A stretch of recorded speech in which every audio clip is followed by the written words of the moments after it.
Hi guys, ibang luto naman ang gawin natin sa saging na saba. So, gumawa nga ako ngayon ng minatamis na saging. Sakto din naman dahil may naka-stock na saging dito sa bahay. Kaya ayun na lang ang gagamitin ko ngayon para sa pagluluto ng masarap na merienda. So, wag na natin patagalin pa, umpisa na natin lutuin ang ating minatamis na saging. Bale, ang una kong ang ginawa, nilabas ko muna itong saging na galing sa ref.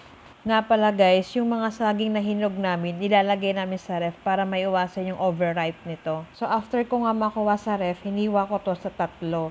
Pero depende naman sa inyo kung gaano kalaking size o hiwa ang gusto nyo. So after natin hiwain itong mga saging natin, nagready na rin ako ng pan. Naglagay na rin ako ng tubig dito. Tansyahin nyo na lang kung gaano karaming tubig ang gagamitin nyo. Then pag kumukulo na itong tubig, maglagay na tayo ng brown sugar. Haluin nyo lang ito hanggang sa matunaw yung sugar. So, napansin ko nga at maputla itong tubig ko, kaya ginawa ko, naghanap na lang ako ng dark brown sugar at tinagdag dito. Mas maganda rin talaga dark brown sugar ang gamitin dito para mas lumapot pa itong ginagawa natin.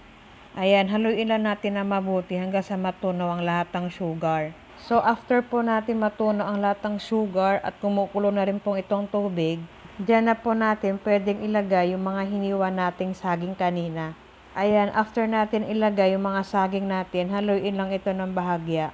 Punti ko nga palang makalimutan, naglagay nga pala ako ng pinch of salt dyan para mag-balance yung lasa niya. After kong haluin, tinakpan ko lang ito at inantay na kumulo. After ng ilang minuto, haluin lang ito ng bahagya para hindi dumikit yung saging sa kawali. So napapansin nyo guys, hindi pa ganoon kalapot ang sabaw ng saging. Lulutuin pa natin to ng mga ilang minuto pa para ma-achieve natin yung gusto nating consistency.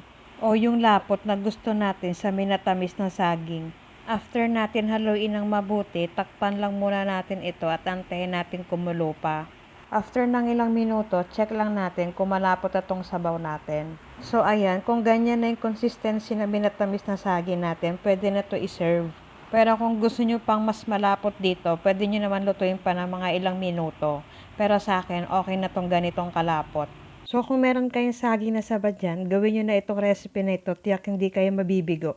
At kung nakaabot po kayo hanggang dito sa video na ito, huwag nyo po sanang kalimutan ng pag-follow sa page ko na Cravings. Sana nagustuhan nyo po ang recipe natin ngayong araw. See you po sa next video natin. Bye po. God bless.